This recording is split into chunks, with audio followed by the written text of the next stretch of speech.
Okay, there we go. Oh boy. Oh boy. Can I beat it? Yes, I beat it. The muting of the tab so I can see the chat. Whew, I fucking hate the sound of my own voice, which is ironic because I'm always rambling and ranting and raving to myself. Hey, Molly added me on Instagram. Awesome. Such a nice person. Molly's awesome. Okay, so I have talked about my pleasantries and my personal business. Time to talk about D&D. Last time on Dragon Ball Z, um, the party was me, Barry, and Jess and David Bowie. Yes, my grandfather, David Bowie, were able to marshal the very aloof House of Elves to offer us 20,000 men after encountering 9 of the living gods in mortal bodies, mortal vessels.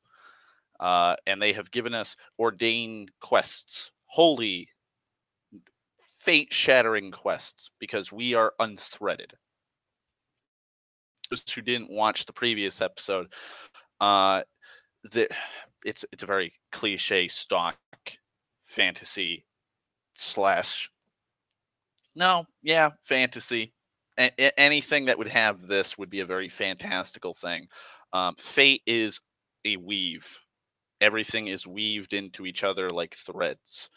Um, and so some common peasants will be fated to become adventurers or just live a life as a common peasant or possibly come across money and become wealthy or gain a higher class or status. But there's some. They're very rare. They're it's like Immortals and Highlander. They're called unthreaded.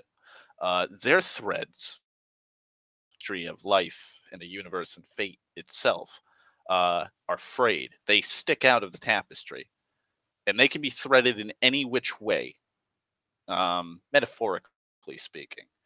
And so they have no fate.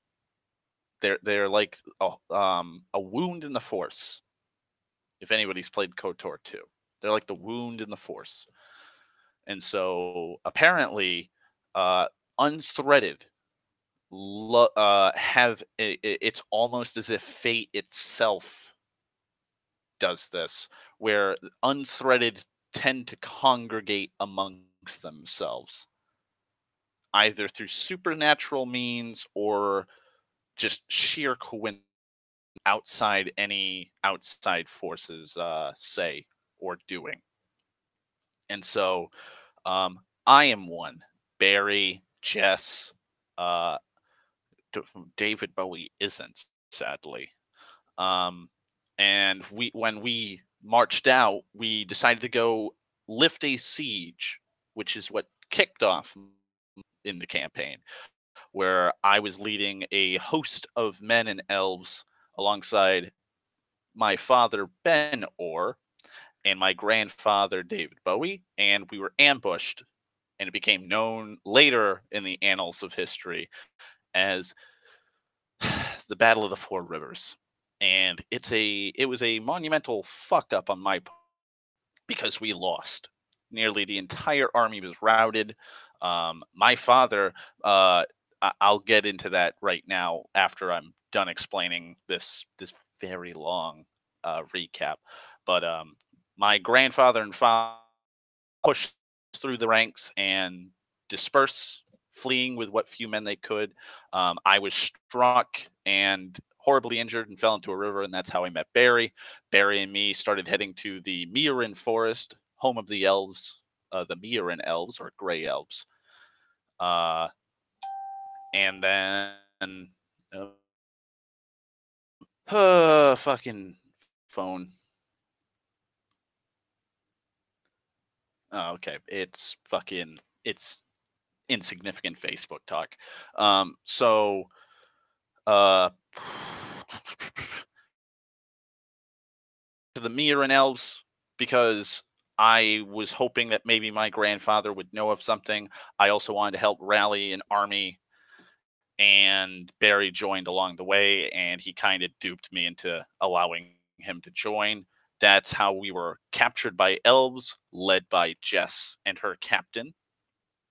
We were imprisoned, put on as Barry put it, a kangaroo court trial. And then David Bowie came in, saved us. Jess apologized because we were like, sorry, we kind of understand that we kind of were acting like spies. Joined up, and that's how we met the 20,000 men to our banners, and we lifted the siege. In the previous video, we lifted the siege, and we met my friend Will and Eric's characters. Will is Thordar Ironstone, last of a dying clan of dwarves, former former soldier turned sword for hire or mercenary, and Niles Underwood. Yes, the name I've used before is Eric's character. He's a halfling rogue. He is the very loose or wild card of the party. And he loves to turn a profit, and he has offered his services to the party for coin. And if it gets too dangerous for him, or we no longer need his services, he'll gladly or kindly fuck off. And Will's character Thordar wishes to slaughter the enemy because he is tired of give me a second. Uh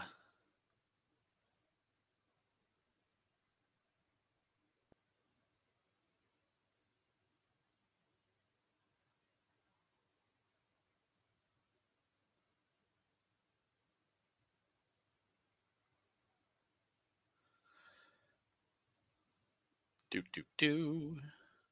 Okay. So anyways, uh he's tired of so he sat in the siege for quite some time. And so he watched men, women, and children dying. He helped lift up and kind of keep the defenses, and just wandering around from place to place.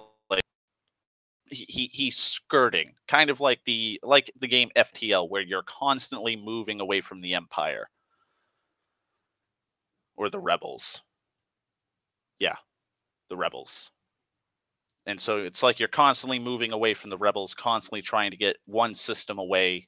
You're never safe, and that he's tired of doing that. And so he's like, "Fuck this." And so he joined our party. And so let us begin after I get a drink because there's a lot of shit that happens now.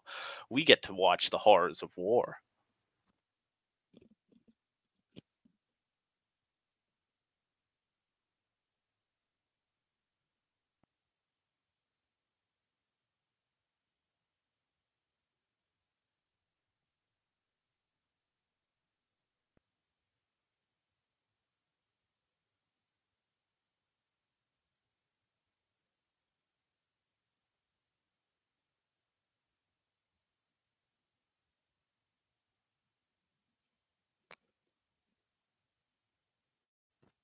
Okay, so we had just lifted the siege off of Prewa, and we had spoken to my distant cousin, my distant kin, and he had stated that he's pretty much got a defeatist attitude. His wife died of grief because their son was shot in the eye by a crooked arrow of the enemy while patrolling the walls. He was like the esquire to the captain of the guard. And so he's just like he's like Theoden at the end of the Battle of Helm's Deep, where what can men do against such reckless hate? And nothing. I have no men. the people, like the bannermen loyal to me, have all either fled, retreated to their own keeps and holds, or they've gone to Rithreed, which is the capital of the Middle Kingdoms. And so he was like, "You guys can stay here. You guys can camp within the city walls outside, does for as long as you need. But remember, we don't have food. We have hardly any food to even feed our own. We have sick and wounded that need to be tended to, and so we basically were like, that's fine. Like, it sucks. It sucks that you can't help us, but like." If we could have come, if I could have come sooner with the men and not be ambushed, maybe we could have lifted the siege. Maybe. So sorry for taking so long. And so we ordered our clerics, our healers, our apothecarians or apothecaries, basically all the healers that we possibly had in our that were still, like, standing, were sent into the city. We set up makeshift infirmaries outside the walls in tents and inside some of the buildings that were just abandoned, that nobody wanted, like inns and taverns. And so we were healing both our wounded, who were completely fucking injured. I mean, they were fighting against hill giants, trolls, war trolls, ogres, ogre mages, hobgoblins. Like, okay, I'll have to specify this because people might be going, hobgoblins.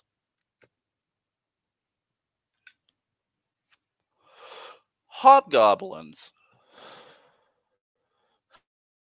or warlike and not stupid versions of orcs.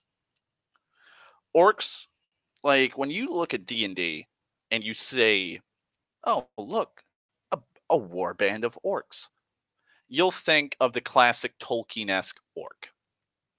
Here's the problem with that. 9 times out of 10, orcs are usually really tribal and really cowardly. The majority of the time in most modules, bugbears, which were also in the army, they're either being led by bugbears, ogres, troll, basically something bigger, nastier, and meaner than them usually leads them. But hobgoblins are fucking nefarious little fucking spiteful. They are unusually organized, unusually well trained, and they are really fucking badass when used appropriately. And so the bulk of the army is, which are basically like the Urukai, with the way that they're armed and the way that they fight. They're very organized. They're very they have they have a mind of iron. Um, and then orcs are cannon fodder, literally. Like they're stupid slave labor. And while yes, Blue Moon a smart one, he's probably not going to last that long.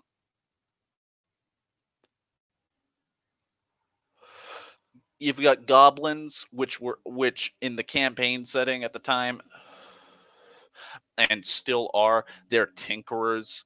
They're the they're like snotlings in Warhammer Fantasy. Like they build the machines, they operate all of the equipment, like siege equipment. They're the ones that are tinkering with like explosives, traps. Um, they're usually devoured by their fucking bigger allies because the allies look superior species. You have gnolls. The gnolls are very fucking shifty. They're turncoats. They will attack their own allies to flee a battle. At least in this campaign setting. But they are incredibly crafty. Again, then you have troll, the war troll, which is the fully fucking armor plated, like highly intelligent war troll. Like They are nasty fucking creatures. And then so on and so forth. But the thing is, the hobgoblins are probably like the hobgoblins during the whole campaign were probably the worst fucking thing to fight because the DM did not hold punches with them early game. Like most of the commanders are either like most of the commanders of the armies are really high ranking orcs, like orc chieftains that have intelligence and have smacked their fucking lessers into shape, or they're high ranking, highly experienced hobgoblins, or some other kind of humanoid. Also, don't exist at this time. For those who might be wondering, well, it makes sense to have no drows don't exist at this point. They happen like 1,000 to 1,500 years later in the campaign setting. And then you might be asking, well, what about dragons? Dragons, they do. They don't give a fuck. There are very few dragons that are actually going to side with anybody. And usually the dragons are kind of like Balrogs, where they are like they're lesser they're basically demigods. They're loyalists slash worshippers that have attained the status of Daemon Primarch or Daemon Prince to these gods. And they're like, oh, flippity floo, you're now a black dragon. A colossal great worm black dragon.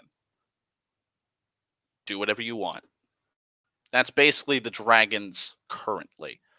That's how dragons came into our setting. Also, Bahamut is one of the outside spectators alongside Tiamat. Both of them aren't really fighting over this, but they are kind of what would be a good real world analogy? They're like Iceland they're like Iceland in World War One, or the United States before they got into the war in World War One and Two, technically. Like they're arms dealers.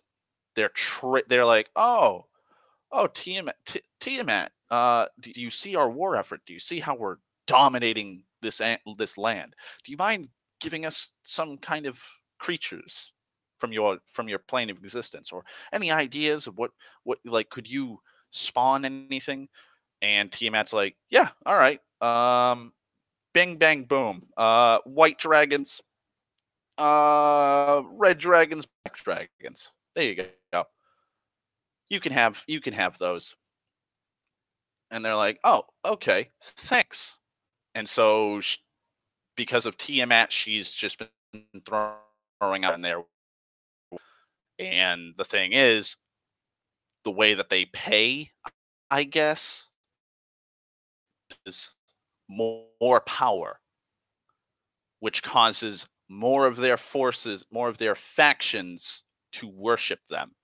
Because it's kind of like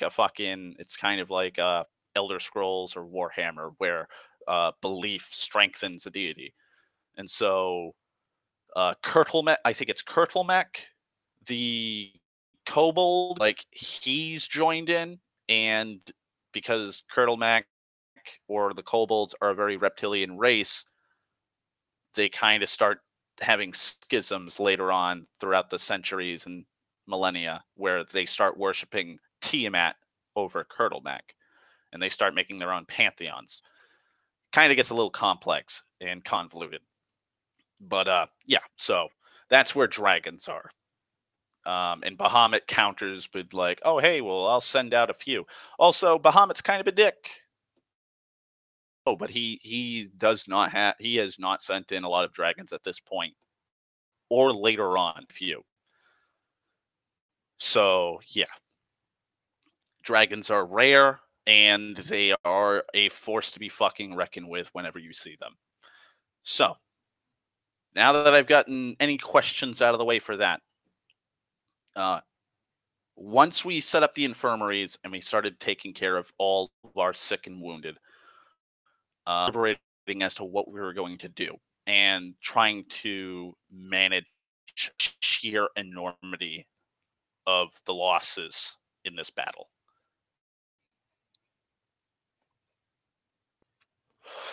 Like, we got a fucking good sized chunk of our army just killed in the assault. Like, it was bad. And it's kind of because I'm still a green commander, and because we kind of realized that they had a lot more heavy artillery like trolls, ogres, giants, and so forth. Like, we kind of estimated how many they had. Plus the ferocity, like, well, what can we do? Like, how long is it going to take for our wounded to be able to walk, let alone march? Like, we can't leave them here in the city to recover and then meet up with us. They could just get wiped out marching towards us. They won't know where we're going. Like, we could say we're going to Rithreed, and like 2 weeks late, like a week into the march, we might be called southwards, like 20, 30 miles out of the way to help like a stronghold or a fortress. Like, and we're kind of fucking focus on that and what's going on around there before sending out a messenger. So it came down to, we'll wait 2 weeks tops maximum. We'll wait a fortnight. That's as long as we can wait. And David Bowie was even saying to us, like, yeah, like, I would even say a fortnight. Like, shit, like, shit's kind of going bad. Like, Prewa can't be defended. The walls are crumbling. The fucking gates, fuck it, was being held together by fucking chains, ropes, and everything but the kitchen sink. Like, there's no way that the city will be able to, like, the city will fall if it gets assaulted again. They could blow down the walls. We are like, all right, well, what's the nearest hold? Like city, like defendable city settlement, where? Like, where's the nearest county that we can send everybody to, and they'll be. And so we start looking, and we're like, well, these are small like, they're probably, like, most of these are probably fucking already been burned to the ground by the enemy, probably for raiding for food. Like, we don't even know how the enemy was being supplied. We don't know if the enemy is going to be getting any supplies while we're waiting these 2 weeks. So, fuck. So we're like, all right, well, we have 2 weeks to think about this before we start marching off. So just wait. And so for most of the game, we're just talking to each other, just relaxing. And so we start talking. I start talking to Will's character Thordar, because Thordar wants to know about me, because they had heard of the Battle of Four Rivers before it was called that, and he wanted to know, like, just how the fuck me and my grandfather survived. And and because of all the shit that had been going on, all, like, my mind had been set on going to the elves, talking to the elves, trying to get, like, aid from the elves so that they could help us assault Prewa and lift the siege. And then meeting my grandfather, then meeting gods for the first time ever, gods that walk among the earth, like, all of this, and then marching to Prewa, talking nonstop about the battle plans, the strategies, all totally had lost in the mind my father. And so I bring it up with my grandfather. I'm like, what happened to dad? And he goes, I don't know. Like, the last time I saw him, we were about 400 or 500 yards apart. Just enemy had completely divided us. We had been holding the line as best we could. We saw that you were marching, you were being pushed back because the enemy was assaulting you the hardest, because they saw that you were in front, so you must be the leader. And so saw that you were rallying your men for a death charge to try and break through the lines and possibly escape. And so I did the same, and your father saw that I was doing the same. And so I sounded the horn, and I lost probably three-quarters of my men in that charge. But what few men survived, they led, they led right through, pushed right through the enemy ranks, and we just kept on going towards the Miran forest to recuperate. And I saw your father going northwest towards the mountains, the Norcanian mountains, the mountains that we had passed over. So he may be there, or he may possibly, because we did not really look back when we did this, and I'm sorry for doing that. Like I was filled with grief, wondering whether or not you were still alive, but we I had to escape. And so I'm like, well, could we send out a runner to to the Norcanian mountains? Maybe there's some dwarven refugees or holdouts that might know about my father. Like it's not going to be too hard to spot him. And that's when Thordar, Will's character, was like, I have I that still live in those mountains. And I'm like, well, where? And he's like, the White Pass. And I'm like, that's the pass that me and my family, like me, my grandfather and father, like helped. They were being raided. And he's like, you're kidding me. And I'm like, no, like as soon as we started passing from the western regions where the Killiorn live, we took that passage because it was throughout the mountains and perhaps the safest. And we realized that like the dwarven clans that use that, their iron mines and just their trade routes were being raided constantly, and so we spent quite some time uh basically crusading through that mountain passage and through the mountains, just weeding out all the raiders and fucking enemies. And I'm not sure if your clansmen are the ones that I talked to, but they stated that if I ever needed help from from those clans, and my grandfather's like, yeah, like I can verify, I can vouch for him the map. Like, well, there's this, there's the firebrands.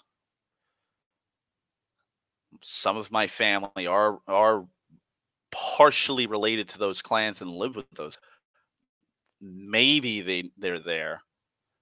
I could like some letters, and they'd probably know for me. If you personally sent out any letters or messages, they'd probably take them before me. But I could possibly help you with my kin. And so I agreed to it. I sent out messengers with messages from me and from Will's character, and I was like, head to the Norcanian mountains that we went through.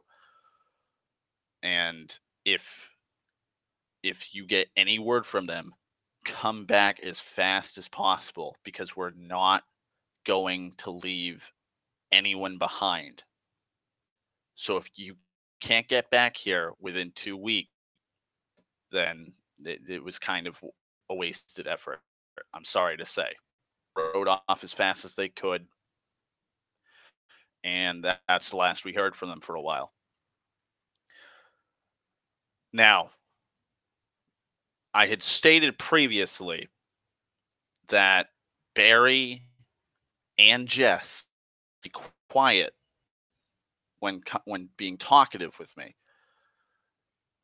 and Sten and Tom, I believe it was Sten. Tom might have said it as well, but I know Sten had stated that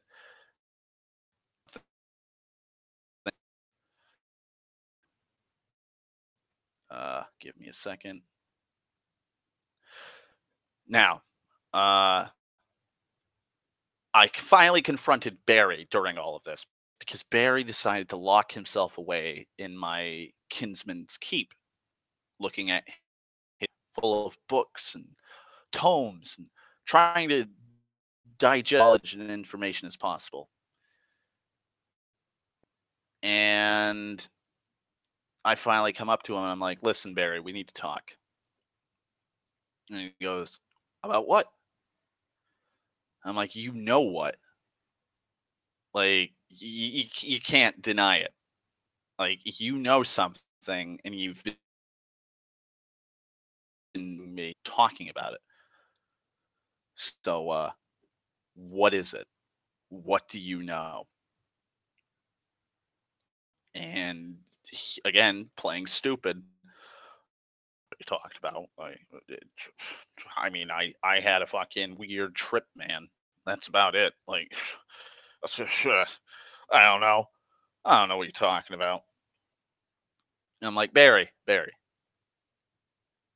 like, we've been through a lot in like the last month and a half. Like, you've saved my life. I've saved your life. The least you can tell, like, if you want to know what I know, then what I was told, just so you'll tell me what's going on, because I don't want this to be a problem. And so Barry, being Barry, goes, I roll a sense motive check. And I'm like, what? He goes, I roll a sense motive check to see if he's lying. I'm like, how am I lying? He goes, well, I don't know. That was a pretty convincing lie. Why would I lie to you, Barry?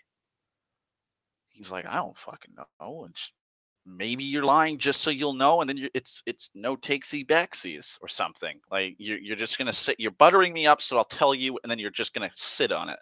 You're not gonna tell me anything about your stuff. I'm like, Barry, I'm gonna tell you everything. And the DM just looks at me and goes, he seems pretty serious and adamant about it. Like, I don't even think you're gonna need to roll a sense motive check. So Barry's like, fine, I won't roll a sense motive check.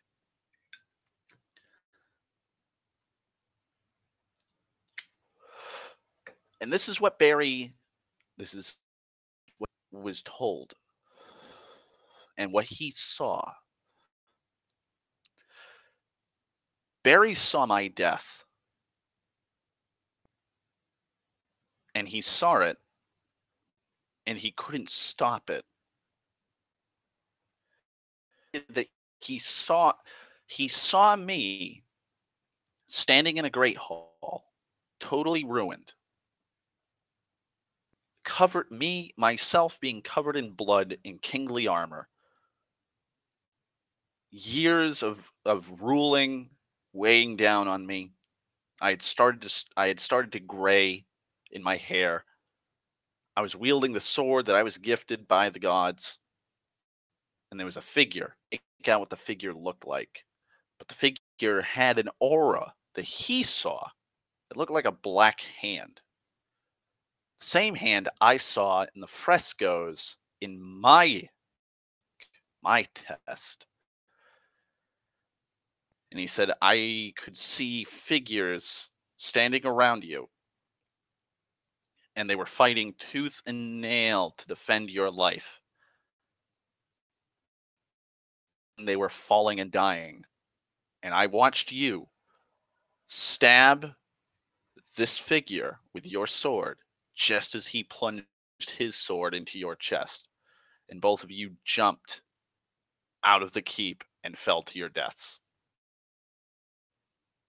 And I had nothing. I couldn't do anything. I couldn't speak. I couldn't move. Watch your death. I was like, well, what did the keep look like? He's like, it looked ruined. I was like, I know it looked ruined. else that you like, any details, anything. And he goes, it was marble, like polished marble, like like like the craft elvish like elven craftsmen carved all kinds of beautiful ornate runes. There were frescoes, great battles that had taken place. He's like, I saw the battle that you had fought in as a fresco or as a painting or tapestry or something like that. It was very vague, very fuzzy, but I could see that battle. And it's as if your life had been immortalized on the walls of this great hall.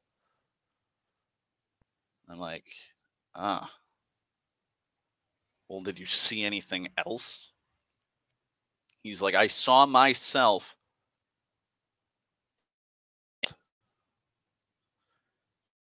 and I was looking down on this world, plotting, planning, waiting upon upon centuries, just going by.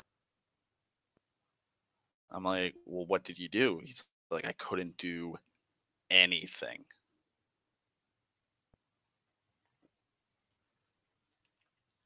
I'm like, then why were you there? That I was waiting. I was waiting for someone. And he's like, and it felt like heavy, like it felt like I was waiting for a friend to come back. And he's like, I've been sitting here reading these books to take my mind off of it, but I can't take my mind off of it. And the longer I've thought about it, the longer I've and played out the scenarios that I could possibly, I feel like I was like you're like you were coming back eventually.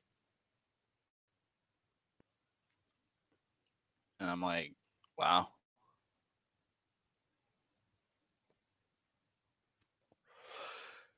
And then he said, that's not all. I saw you on a battlefield, plain as day, fighting a six-armed god, and there was a fig stab you in the back. And I was like, did I look like I did in the other spirit walk? He's like, no.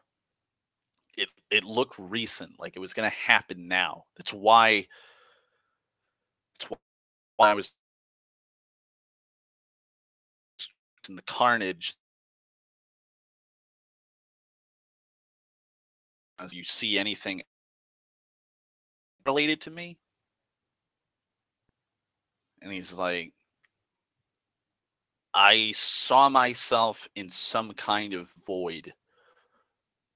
I don't know where and I don't know when, but there were three figures in this void, and they had to have been the most balanced beings that I could sense. And apparently, I was deliberating with them as an emissary to this realm. And I spent what felt like an eternity debating with them. And I don't even know why or what the topic was about. I didn't even have a choice as to what I was saying to them. All I know is that we were deliberating over what was to, and I but it wasn't good. And I'm like, have you talked to Jess about this? And he goes, no, I haven't. And I've tried talking to Jess about this. Just nope, doesn't want to say a fucking thing. I was like, huh. Well, this is what happened to me. And so I told him, and I was telling him about the gigantic dire wolf like beast the of a white tower on the highest peak of a mountain, and I trudged through snow, the climbing of almost stairs, seeing frescoes of events that had gone by, things that had currently been going on or the future, seeing a tomb with runes all over it, dwarvish, half tongues of men languages just carved into this.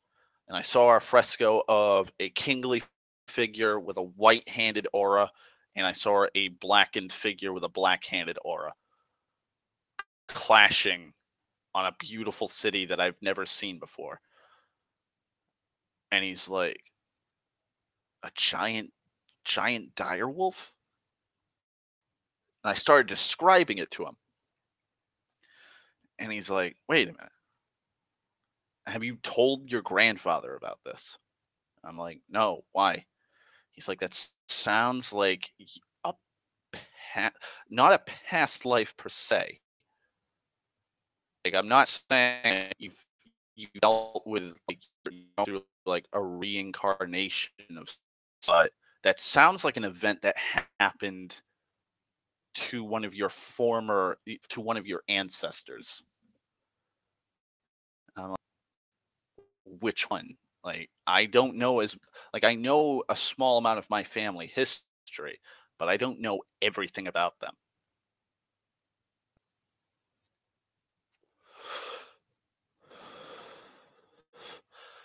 And so he started looking through because he's like, it has to be a legend. There's got to be a legend or a tale. Like, it makes sense. If your family have done some pretty fucking deeds, like a Ktharlang who cut the hand off of Vecna. He defended a dwarven axe because his sword snapped in the ground, and so he picked up this fucking almost common axe and was somehow able to cleave Vecna's hand off. And in the resulting like just flash between them, there was a blinding flash of light, and ancestor Ixarlang was a torn up tabard in his cloak and some of the shards of that axe. And then he's flipping through one of his history books, he's looking through it, looking through it, looking through it. He's like, God, where the fuck? Where could it be? Like, it has to be one of these. So, uh, give me a second because I actually have it written down because I have the line of that bloodline, and hopefully I can find it.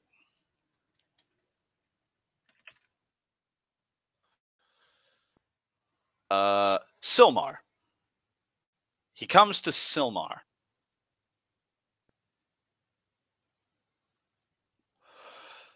And from what the legend of Silmar talks about, and this is, oh fuck, this is probably 1400 years ago. So what happened with Silmar, and he starts reading it off. He felt he was this is during the time of before my this is when my ancestors were still ruling over the Southern Kingdom. Apparently, Silmar had fallen in love with an elf maiden, and her father was part of the tribunal. And so he wished to marry her. And her father denied it. He, and the only thing that would prove his worth to marry his was to venture off into Sinfalas or Sindafalas, which is a small wooded kingdom, to venture into the woods and slay a terrible beast that had been plaguing the land. And this is like, again, this is before like the three, like the enemy, the Black Legions had started really kicking in. There was a terrible fucking foul wolf. And so he slayed it. And it was the first time that the line of Ulrich and the line of the Mirin actually intertwined. And then as he's turning through the page, he's like, "Oh, you're that Silmar, uh, like during a border skirmish with some of the men or the Anu Caliban uh, of Ros.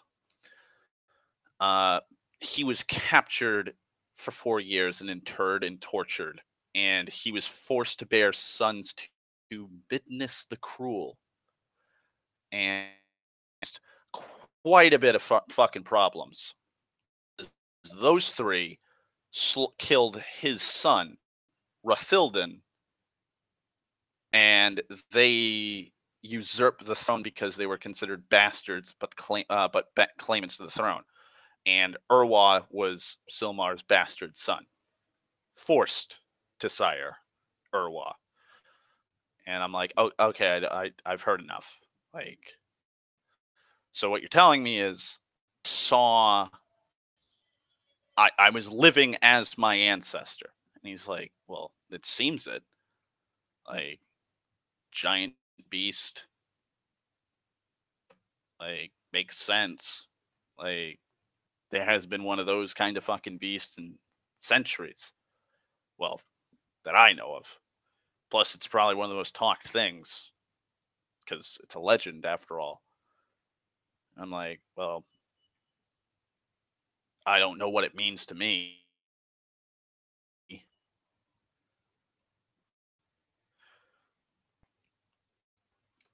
I don't. He's like, well, that's all I could think. I can piece together for you. But if what you're talking about in those frescoes and paintings and murals and stuff, what you're saying is the same murals match up to what I witnessed, I don't want to see that happen. I don't. I do not want to see that. I'm like, well, I happen. Like it was a test. It can't possibly be like our future. Like the gods told us we're unthreaded.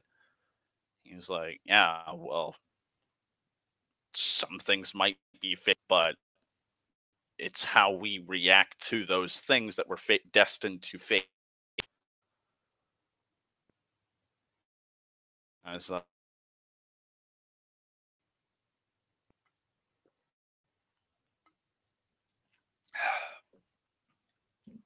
and so for the rest of the next few days, I left Barry alone so he could continue reading and deliberating onto what he saw.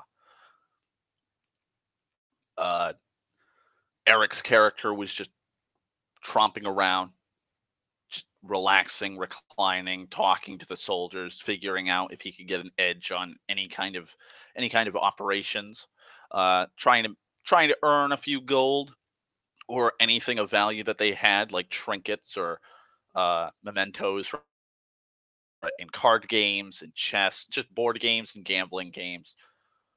Uh, Will was Will was talking to my grandfather as to more details as to what happened to Arcanian Mountain, and finally we get a messenger, and it's a messenger that has a message from me about my.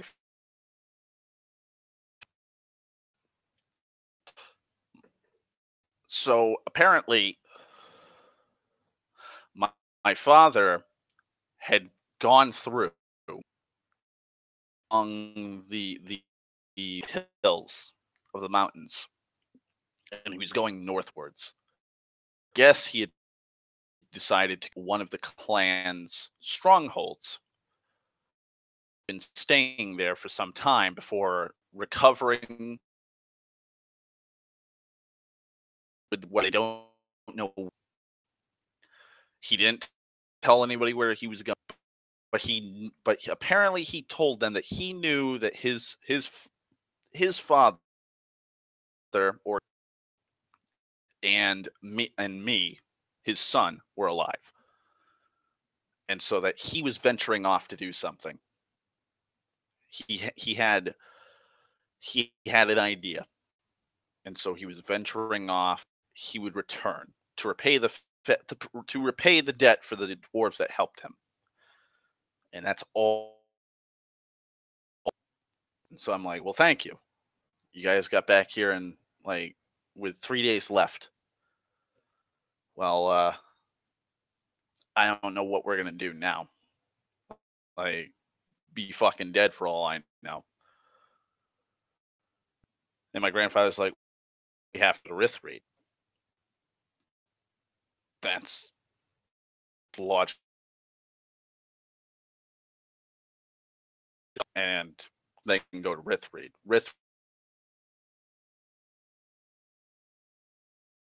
Craywa can't be defended. We can bring them with us. Just send a small group of our force. I was like, no, we're not gonna divide our forces and spread them thin. Like we can't. There's like maybe 400 or 500 people left in the city.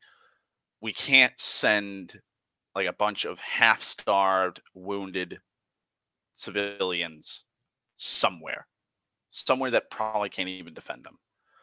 We'll take them with us. We'll take them with us. We'll march lightly so that they can we'll fucking grab as many carts as we can and wagons and throw them onto the wagons, and we'll protect them and just start heading right to Rithri. And so my grandfather's like, well, when do you want to do it? I was like, tomorrow. Like, we got the messages. We haven't seen sight any enemy convoys. So the enemy might know that the enemy might have been expecting a message, being supplies or something, or they might be coming this way. Like, we got to get out of here. So we rounded up all the people we possibly could, loaded them up onto all the wagons and carts and stuff that we had that we could fucking salvage. Throughout the week and a half of waiting, most of the men were not in fighting shape, but they could walk. And if they utterly, absolutely had to take care of the situation and fight, they'd fight.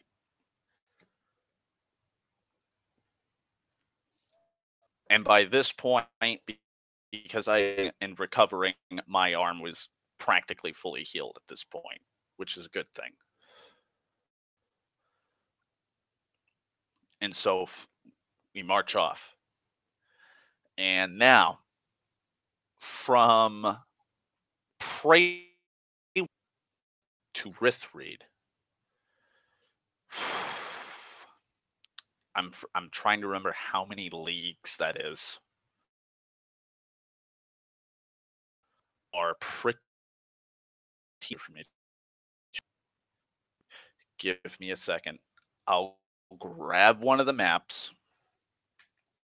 that I'd like to give at least you guys some understanding as to the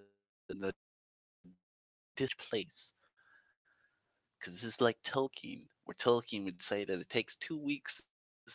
Uh, by the way, or no. But basically, we start marching towards Rithreed, and we have to go. We have to cross the Green Sea,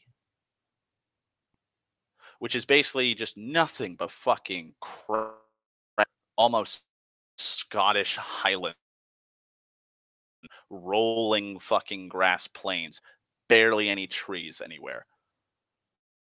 fucking beautiful grassland. It's countryside of England, England and Scotland.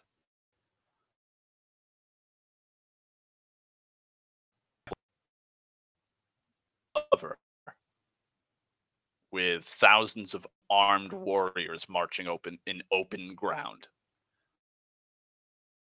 Perfect for for a surprise cavalry charge, especially when walking through like the craggy outcroppings and hills. Fibble during his war against the Romans, you know about how deadly and devastating hills can be.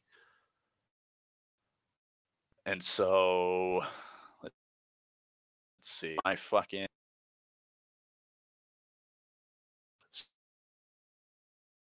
so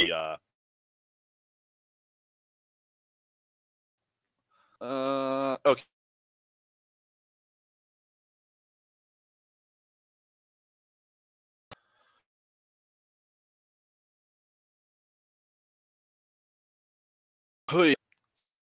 We're marching and we're marching and we're marching.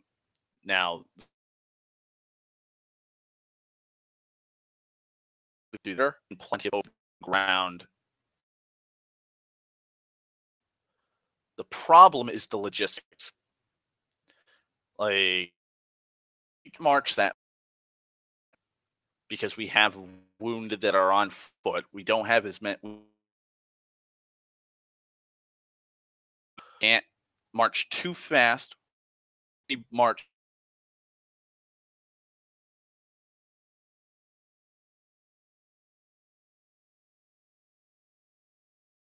Ooh. One, two, three. Yeah, that's about 400-mile march in between Rithreed is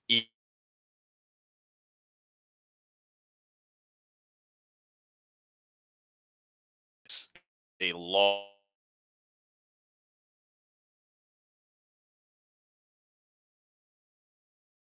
march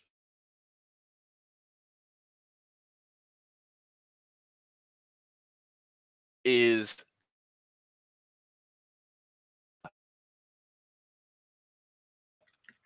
let me get Pathfinder.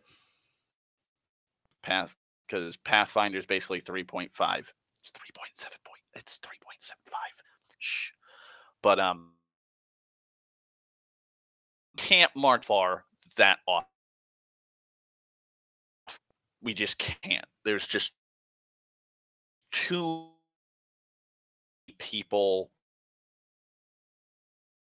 to stop camps, gather, just wander around trying to collect fires to cook food for warmth, for lighting.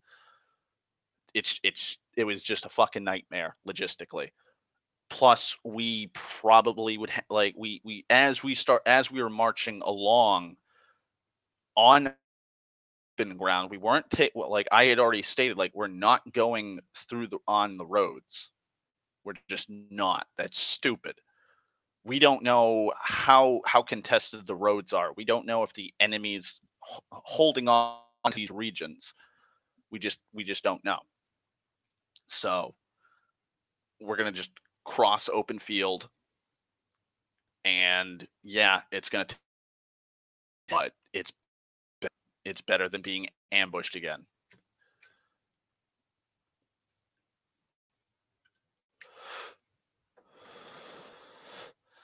And so again, it was just a logistical nightmare. Uh, a light horse per day can go 40 miles. A light horse with up to 525 pounds on it can go 28 miles in a day. A heavy horse, 40, 28 again.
Load, please, so I can tell whether or not I'm still live.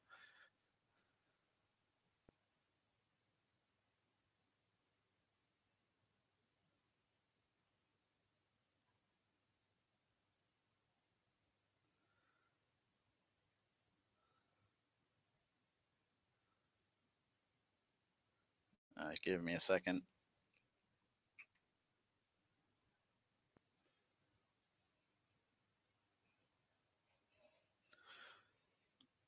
Okay. Up. I'm apparently muted now. What sorcery is this?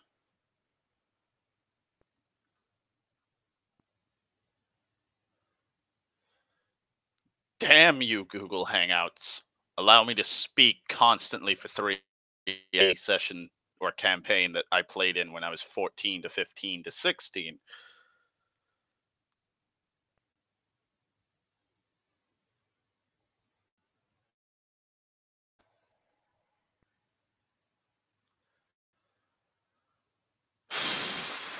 Hmm. Love it, love it, love it, love it.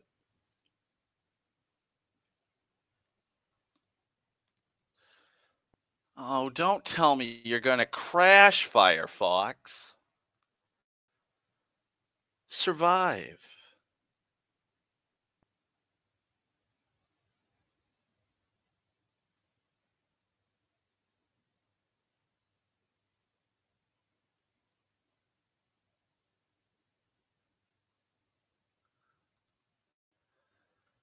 I fucking hate you. I hate you sometimes, Google. Like, what have I done to deserve this?